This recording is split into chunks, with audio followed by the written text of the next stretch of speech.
दोस्तों, भारत में जिस तरह से गांधी जी को महत्व और सम्मान दिया जाता है, ठीक उसी तरह भारत के पड़ोसी देश पाकिस्तान में जिन्ना को वैसा ही मान और सम्मान मिलता है। अखंड भारत को दो भागों में बांटने के लिए कहीं न कहीं जिन्ना भी जिम्मेदार थे। उन्हें ही अपना एक अलग देश चाहिए था, जहां पर उनके धर्म के लोग हो और उनकी हुकूमत चले। अपना राज चलाने के लिए ही जिन्ना ने पाकिस्तान बनाया था। 1947 में पाकिस्तान और भारत के बंटवारे के दौरान कई लोगों के मन में काफी सारे सवाल उठे थे। इनमें से कुछ सवालों के जवाब तो खुद वो नेता भी नहीं दे पाए जिन्होंने इतने महान भारत का बंटवारा करवाया था। अगर बात करें जिन्ना की, तो बंटवारे के फैसले में जिन्ना का गुरूर काफी हद तक जिम्मेवार था।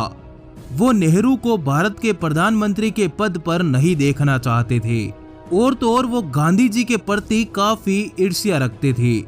जिन्ना की तो चाहत थी कि आजाद भारत का पहला प्रधानमंत्री वो खुद बने, ताकि वो आजाद हिंदुस्तान में मुसलमानों के हितों की हिफाजत कर सके। लेकिन दोस्तों, पाकिस्तान के इस महात्मा के बारे में कई सारे रहस्य छुपे हुए हैं, जिनके बारे में अगर आप जान ले तो आपके पैरों तले जमीन खिसक जाएगी। पाकिस्तान बनाने की रखी मांग। पाकिस्तान बनाने के लिए जिन्ना ने देश भर में घूम घूम कर प्रचार किया और लोगों से पाकिस्तान और भारत के बंटवारे की मांग की थी। पाकिस्तान और भारत के बंटवारे के बाद उन्हें ग्रेट लीडर कहा जाने लगा।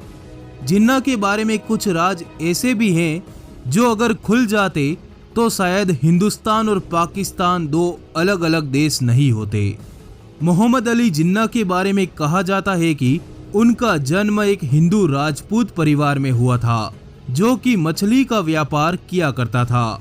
हिंदू होकर मछलियों का व्यवसाय करने पर उन्हें बहुत ताने और अपमान सहन करना पड़ता था।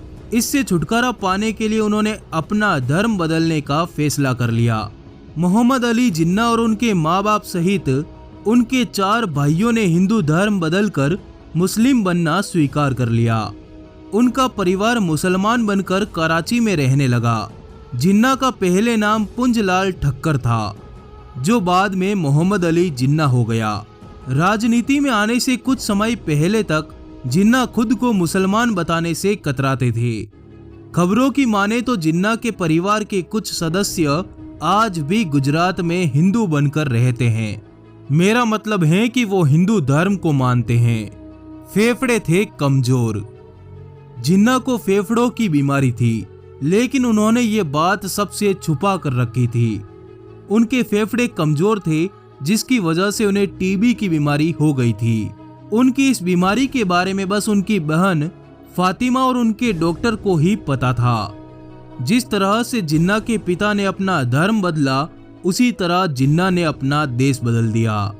खुद वायसराय ने अपनी डायरी में लिखा था कि अगर मोहम्मद अली जिन्ना भारत के पहले प्रधानमंत्री बन जाते तो भारत का बंटवारा नहीं होता, और अगर वो प्रधानमंत्री बन भी जाते तो वो 13 महीनों से ज्यादा शासन नहीं कर पाते, क्योंकि पाकिस्तान बनने के मात्र 13 महीने बाद ही जिन्ना ने दुनिया को अलविदा कह दिया। तो दोस्तों, धन्यवाद, जुड़े रहिए।